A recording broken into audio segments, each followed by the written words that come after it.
السلام علیکم. لکھاری آن لائن میگزین میں خوش آمدید. دا مافیا گینگ قسط نمبر 24.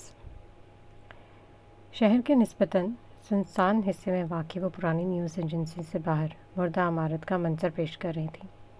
ٹمٹماتی ہوئی زرد لائٹ، سنگ آلود بورڈ اور سڑک پر پھیلا نیم غیر معمولی سناٹا. چند لمحوں بعد ایک سیاہ گاڑی وہاں آ کر رکی. دروازہ کھلا اور عابد حسین باہر نکلا. سیاہ کوٹ، سخت چہرہ اور آنکھوں میں دبتا ہوا خطرناک غصہ. اس نے عمارت پر ایک نظر ڈالی. یہ جگہ خالی کیوں لگ رہی ہے؟ اس کے آدمی نے آہستہ سے پوچھا. عابد حسین نے جواب نہیں دیا، بس آہستہ آہستہ عمارت کے اندر داخل ہو گیا. دروازہ کھلتے ہی ہر کی چڑچڑاہٹ پورے حال میں گونج اٹھی. اندر مکمل خاموشی، کرسیاں خالی، کمپیوٹر بند. فرش پر بکھرے ہوئے چند کاغذات ایسے پڑے تھے جیسے لوگ یہاں جلدی میں سے نکلے ہوں. عابد حسین چند قدم آگے بڑھا، پھر اچانک رک گیا. اس کی نظر ہال کے آخری کونے پر جم سی گئی. ایک کافی کا مگ. ابھی بھی اس میں سے ہلکی سی بھاپ اٹھ رہی تھی، یعنی کوئی چند لمحے پہلے تک یہاں پر موجود تھا. عابد حسین کی آنکھیں خطرناک حد تک سکڑ گئیں. ہمیں نکلنا چاہیے، اس کے آدمی نے گھبرائے لہجے میں کہا. مگر اوپر والی منزل سے کسی چیز کے گرنے کی آواز آئی. سب نے فوراً بندوقیں سیدھی کر لیں. خاموشی، سانس روک دینے والی خاموشی. پھر اوپر اندھیرے سے چلنے والی پہلی گولی سیدھا ایک آدمی کے گلے میں لگی. وہ وہیں پر ہی گرتا گیا. امبش. اگلے ہی لمحے پوری عمارت گولیوں کی آواز سے لرز اٹھی. شیشے ٹوٹنے لگے، دیواروں پر گولیوں کے نشان ابھرنے لگے. عابد حسین فوراً میز کے پیچھے جھکا، جبکہ اس کے آدمی اندھا دھند فائرنگ کرنے لگے. مگر مسئلہ یہ تھا، انہیں دشمن دکھائی ہی نہیں دے رہا تھا، کیونکہ مافیا بوائز سامنے نہیں، سایوں میں لڑ رہے تھے. اوپر والی ریلنگ پر کھڑا حارث مسلسل فائر کر رہا تھا، ہر گولی نشانے پر. عدنان دائیں طرف سے اندر گھسا اور ایک آدمی کو سیدھا دیوار سے دے مارا. زوردار آواز کے ساتھ اس کی بندوق دور جا گری. اسی لمحے فارس اوپر سے سیدھا نیچے کودا. اس نے ایک آدمی کو کالر سے پکڑ کر میز پر دے مارا. لکڑی ٹوٹ گئی. اگلے ہی لمحے اس کا مکہ سیدھا اس آدمی کے چہرے پر پڑا. خون فرش پر ٹپکا. بائیں طرف عابد حسین غصے سے دھاڑا، مگر جیسے ہی اس کے دو آدمی اس سمت بڑھے، فیضان سائے کی طرح ان کے درمیان آیا. پہلے کی پیٹ میں کوہنی، دوسرے کے جبڑے پر گن کا بٹ، اور پھر تیسرا آدمی زمین پر گر چکا تھا. حال اب مکمل جنگ کا میدان بن چکا تھا. چیخیں، گولیاں، ٹوٹتا شیشہ اور بارود کی بو. عابد حسین نے موقع دے کر پچھلے دروازے کی طرف دوڑ لگائی، مگر ایک گولی اس کے بالکل قریب دیوار سے ٹکرائی. وہ فوراً رک گیا اور اگلے ہی لمحے اندھیرے سے ابان شاہ باہر آیا. سیاہ لباس، خطرناک سکون اور ہاتھ میں سیدھی تنی ہوئی بندوق. چند لمحوں کے لیے پورا حال جیسے خاموش ہو گیا. صرف دونوں کی نظریں ایک دوسرے پر جمی تھیں. پھر عابد حسین ہلکا سا ہنسا. تو آخر تم لوگ پہنچ ہی گئے. ابان شاہ آہستہ آہستہ اس کی طرف بڑھا. 2 سال لگے. اس کی آواز غیر معمولی حد تک پرسکون تھی. مگر شکار آخرکار مل ہی گیا. عابد حسین نے نفرت سے تھوکا. تم لوگ اب بھی وہیں پر کھڑے ہو جہاں 2 سال پہلے تھے. غلطی، بہت بڑی غلطی. اگلے ہی لمحے ابان شاہ کا مکہ پوری طاقت سے اس کے چہرے پر پڑا. عابد حسین لڑکھڑا کر نیچے گرا، مگر اس سے پہلے کہ وہ سنبھلتا، عدنان اس پر ٹوٹ پڑا. دونوں زمین پر گرے. زوردار ہاتھ پائی شروع ہو گئی. عابد حسین نے پوری طاقت سے عدنان کو دھکا دیا اور بندوق کی طرف بڑھا، مگر حارث نے آ کر اس کے جبڑے پر لات دے ماری. وہ دوبارہ زمین پر گرا. فیضان نے فوراً اس کے بازو موڑ کر پیچھے کر دیے. عابد حسین پوری طاقت سے چھٹکارا پانے کی کوشش کر رہا تھا. چھوڑو مجھے. اتنی آسانی سے؟ فارس نے سرد ہنسی کے ساتھ کہا. ابھی تو حساب شروع ہوا ہے. اگلے ہی لمحے ابان شاہ اس کے بالکل سامنے آ کر رکا. خون عابد حسین کے ہونٹوں سے بہہ رہا تھا. سانسیں بے ترتیب تھیں، مگر ابان شاہ کے چہرے پر کوئی غصہ نہیں تھا، صرف نفرت، خالص جلتی ہوئی نفرت. وہ آہستہ سے جھکا، اتنا قریب کہ عابد حسین اس کی سانسیں محسوس کر سکتا تھا. 2 سال. ابان شاہ نے دھیمی آواز میں کہا. 2 سال سے ہم تمہیں ڈھونڈ رہے تھے۔ عابد حسین خول آلود ہونٹوں کے ساتھ ہنسا، اور اب ایک لمحے کی خاموشی، پھر آبان شاہ کے لب ہلے۔ اب تم مرو گے نہیں۔ اس کی گرفت عابد حسین کے کالر پر سخت ہو گئی۔ اب تم زندہ رہو گے۔ ایک اور لمحہ، اور اس بار اس کی آواز پہلے سے زیادہ خطرناک تھی، تاکہ ہر صبح موت کی دعا مانگو اور ہر رات تمہیں زندہ چھوڑ دیا جائے۔ جون کی چلچلاتی گرمی اپنے عروج پر تھی۔ صحن میں تیز دھوپ پھیلی ہوئی تھی، جبکہ سلیمان ولا کے لان میں جگہ جگہ فرنیچر رکھا ہوا تھا۔ صبح سے ہی سمرین بیگم ملازماؤں کے ساتھ مل کر گھر کی صفائی ستھرائی میں مصروف تھیں۔ کہیں صوفوں کے کور تبدیل ہو رہے تھے، کہیں قالین جھاڑے جا رہے تھے، جبکہ پرانی الماریوں سے نکالے گئے کپڑے الگ کیے جا رہے تھے۔ یہ والے کپڑے الگ رکھ دو، اور ہاں، جو بالکل نہیں ہو وہ پیک کروا دینا، سمرین بیگم نے ملازمہ کو ہدایت دیتے ہوئے کہا۔ گرمی کے باوجود ان کے چہرے پر عجیب سی تازگی تھی۔ وہ ان خواتین میں سے جو گھر کے کاموں کو ذمہ داری نہیں بلکہ اپنے سکون کا حصہ سمجھتی تھی۔ ادھر حلیمہ اور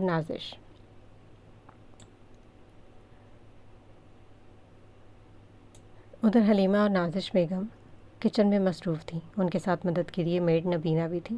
ایک طرف دوپہر کی کھانے کی تیاری چل رہی تھی، جبکہ دوسری طرف شام کے ناشتے کے لیے بھی چیزیں تیار کی جا رہی تھیں۔ نبینہ، ذرا وہ مسالہ دینا، حلیمہ نے چولہے کے سامنے کھڑے کھڑے کہا۔ یہ والا؟ ہاں، یہی۔ کچن میں برتنوں کی آوازیں، مسالوں کی خوشبو اور ہلکی ہلکی گفتگو ماحول کو گھریلو رونق دے رہی تھی۔ ادھر دعا ٹی وی میں مصروف تھی، جبکہ چھوٹا روحان اس کی گود میں آدھا لیٹا کارٹون دیکھ رہا تھا۔ دعا امید سے تھی، اس لیے سمرین بیگم نے سختی سے اسے ہر قسم کے کام سے منع کر رکھا تھا۔ 5واں مہینہ چل رہا تھا، گھر والے اس کا خاص خیال رکھتے تھے۔ چھوٹی ماما، آواز تیز کر دینا۔ روحان نے ضد کرتے ہوئے ریموٹ دعا کی طرف بڑھایا۔ دعا ہنس پڑی۔ تمہارا یہ کارٹون پورے گھر کو یاد ہو چکا ہے، تو پھر آپ کو بھی پتہ ہونا چاہیے ہیرو بھی کیا بولے گا، روحان نے سنجیدگی سے کہا تو دعا بے اختیار ہنس دی۔ مرد حضرات آفس جا چکے تھے، جبکہ مافیا بوائز بھی اپنے اپنے کاموں میں مصروف تھے، اس لیے آج گھر پر خواتین اور بچوں کا ہی راج تھا۔ اسی دوران، اوہو، آج تو گھر میں کافی رونق لگی ہوئی ہے۔ شوخ آواز پر حلیمہ اور نازش بیگم نے مڑ کر دیکھا۔ ذیشان دروازے کے ساتھ ٹیک لگائے کھڑا تھا۔ بھابھی، آج کوئی آ رہا ہے کیا؟ وہ کچن میں داخل ہوتے ہوئے بولا۔ حلیمہ نے اسے گھورا۔ کیوں؟ تمہیں گھر میں رونق صرف مہمانوں کے آنے پر ہی نظر آتی ہے؟ ذیشان فوراً ہنسا۔ نہیں بھابھی، اگر آج تو پورا گھر الٹا پڑا ہوا ہے، لگا شاید کوئی خاص بات ہے، نازش بیگم نے ہلکی مسکراہٹ کے ساتھ کہا۔ خاص بات ہے بھئی، سمرین بھابھی کو اچانک صفائی کا دورہ پڑ گیا۔ اچھا، ذیشان نے جان بوجھ کر لمبا کھینچا۔ تو مطلب آج ہم سب کی خیر نہیں؟ ہاں بالکل نہیں۔ اسی لمحے پیچھے سے سمرین بیگم کی آواز آئی۔ ذیشان فوراً سیدھا ہوا۔ میں تو بس ماحول آبزرو کر رہا تھا۔ بہت آبزرویشن ہو گئی، سمرین بیگم نے مصنوعی سختی سے کہا۔ جا کر اوپر والے باکسز نیچے لے کر آؤ۔ ذیشان نے فوراً احتجاج کیا۔ یہ زیادتی ہے، میں ابھی گھر آیا ہوں، تو کیا ہوا؟ ہاتھ سلامت ہے نا؟ کچن میں ہلکی سی ہنسی گونج گئی، جبکہ ذیشان بے بسی سے سر ہلاتا ہوا باہر کی جانب نکل گیا۔ کومل اپنے کمرے میں بیڈ پر نیم تراز بیٹھی موبائل اسکرول کر رہی تھی، جبکہ کانوں میں ایئر پوڈز لگے ہوئے تھے، چہرے پر وہی بے پرواہ سا انداز، جیسے دنیا کی کسی بات سے اسے کوئی فرق ہی نہیں پڑتا ہو۔ اسی دوران دروازے پر دستک ہوئی۔ کومل، علینا اندر جھانکتی ہوئی بولی۔ کومل نے ایک ایئر پوڈ نکالا۔ کیا ہے؟ بابا بلا رہے ہیں۔ کیوں؟ علینا چند لمحے ہچکچائی۔ پتہ نہیں، لیکن کہہ رہے تھے ضروری بات کرنی ہے۔ کومل نے موبائل ایک طرف رکھا اور ہلکا سا طنزیہ مسکرائی۔ ضروری باتیں ہمیشہ خطرناک کیوں ہوتی ہیں اس گھر میں؟ علینا نے آہستہ سے کہا۔ پلیز نیچے جا کے لڑائی مت کرنا۔ ڈیپینڈس، کومل نے کندھے اچکاتے بے نیازی سے کہا۔ وہ اٹھی، بال درست کیے اور بغیر جلدی کیے کمرے سے نکل گئی۔ لاؤنج میں غیر معمولی خاموشی تھی۔ اذلان شاہ صوفے پر سیدھے بیٹھے تھے، جبکہ عارفہ بیگم کے چہرے پر واضح پریشانی تھی، جیسے وہ پہلے ہی آنے والے طوفان کو محسوس کر رہی ہوں۔ کومل آہستہ آہستہ چلتی ہوئی اندر آئی۔ جی، وہ سامنے والے صوفے پر بیٹھتی بولی۔ اذلان شاہ نے چند لمحے خاموشی سے اسے دیکھا، پھر سیدھے لہجے میں کہا، ہم نے تمہارے لیے ایک رشتہ دیکھا ہے۔ کومل کے چہرے پر کوئی حیرت نہیں آئی، صرف ایک لمحے کے لیے اس کی پلکیں جھپکی۔ تو اس نے لاپرواہ انداز میں پوچھا۔ کومل، یہ بات کرنے کا کیا طریقہ ہے؟ عارفہ بیگم فوراً بولی۔ میں تو صرف سن رہی ہوں ماما، اس نے سکون سے کہا۔ یہ رشتہ تمہارے لیے بہتر ہے۔ عدنان شاہ کی نظریں سخت ہو گئیں۔ کومل ہلکا سا آگے جھکی۔ میرے لیے یا آپ لوگوں کے لیے؟ فضا جیسے منجمد ہو گئی۔ عارفہ بیگم نے بے چینی سے عدنان شاہ کو دیکھا، مگر ان کے چہرے پر اب واضح ناگواری تھی۔ حد میں رہ کر بات کرو۔ اس دفعہ آواز پہلے سے زیادہ سخت تھی۔ کومل ہلکا سا مسکرائی، مگر اس مسکراہٹ میں نرمی نہیں تھی۔ میں حد میں ہی ہوں بابا۔ ایک لمحے کا وقفہ۔ بس آپ لوگوں کی بنائی ہوئی حد میں نہیں۔ کومل، عارفہ بیگم نے تنبیہ کی، مگر وہ شاید اب دیر ہو چکی تھی۔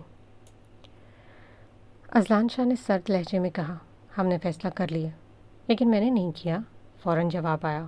کمرے میں پھر سے خاموشی چھا گئی۔ تم کہنا کیا چاہتی ہو؟ عدنان شاہ نے دانت پھینچتے ہوئے پوچھا۔ کومل اب بالکل سیدھی ہو کر بیٹھی اور بغیر کسی ہچکچاہٹ کے بولی، میں جمی سے شادی کرنا چاہتی ہوں۔ عارفہ بیگم کے چہرے کا رنگ اڑ گیا۔ عدنان شاہ ایک دم کھڑے ہو گئے۔ نام مت لو اس لڑکی کا۔ کومل بھی فوراً کھڑے ہو گئے۔ کیوں؟ کیونکہ وہ آپ کی مرضی کا نہیں ہے۔ وہ لڑکا اس قابل نہیں ہے کہ یہ فیصلہ آپ نہیں کریں گے۔ اس بار کومل کی آواز بھی بلند ہوئی۔ کومل! عارفہ بیگم تقریباً گھبرا گئی، مگر کومل اب رکی نہیں۔ آپ لوگ ہمیشہ اپنی مرضی مسلط کرتے آئے ہیں، لیکن میری زندگی ہے یہ۔ عدنان شاہ غصے سے اس کے قریب آئے۔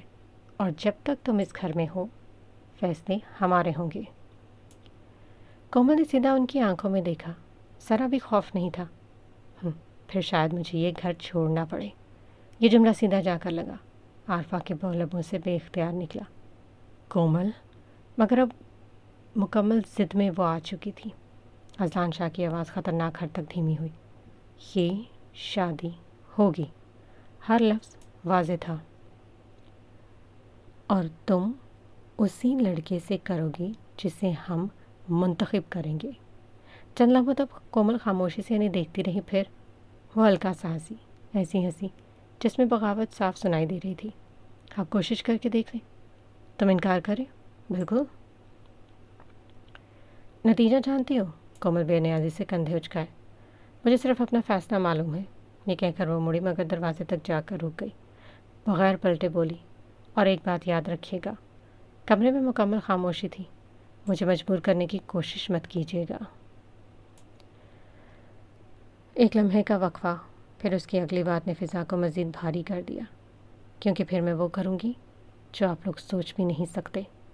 دروازہ زور سے بند ہوا اور پیچھے رہ جانے والی خاموشی کسی آنے والے طوفان کی پہلی آہٹ لگ رہی تھی۔ مارکو کے پرائیویٹ ہیڈ کوارٹر میں اس وقت ایسی خاموشی تھی جو صرف طوفان آنے سے پہلے ہوا کرتی ہے۔ ہر آدمی ساکت کھڑا تھا، کوئی نظریں اٹھانے کی ہمت نہیں کر رہا تھا، کیونکہ ان کے سامنے کھڑا شخص اس وقت صرف غصے میں نہیں تھا، وہ پاگل ہونے کے قریب تھا۔ ایک لڑکی! مارکو کی دھاڑ پورے حال میں گونجی۔ اسے سامنے پر رہی کرسٹل ایش ٹرے پوری طاقت سے دیوار پر دے ماری۔ شیشہ ہزار ٹکڑوں میں بکھر گیا۔ صرف ایک لڑکی نے میری پوری سلطنت کا سکون برباد کر دیا ہے۔ اس کی سانسیں بھاری ہو رہی تھیں، آنکھوں میں خون اتر آیا تھا۔ اور تم لوگ؟ وہ اپنے آدمیوں کے قریب آیا۔ ابھی تک اس کا چہرہ نہیں ڈھونڈ سکے؟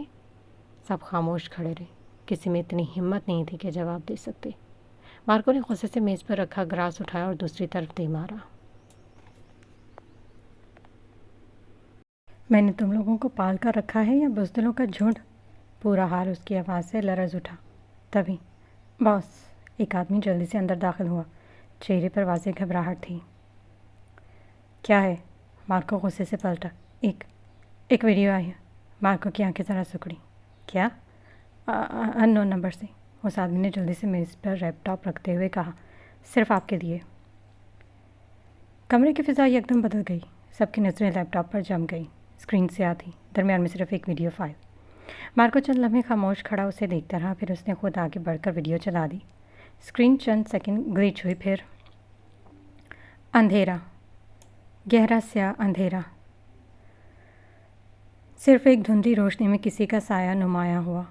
چہرہ ابھی نظر نہیں آ رہا تھا، بس سیاہ دستانے، سرد خاموشی، اور پھر ایک بدلی ہوئی آواز ابھری، دھیمی، پرسکون، مگر عجیب حد تک خطرناک۔ مجھے یقین ہے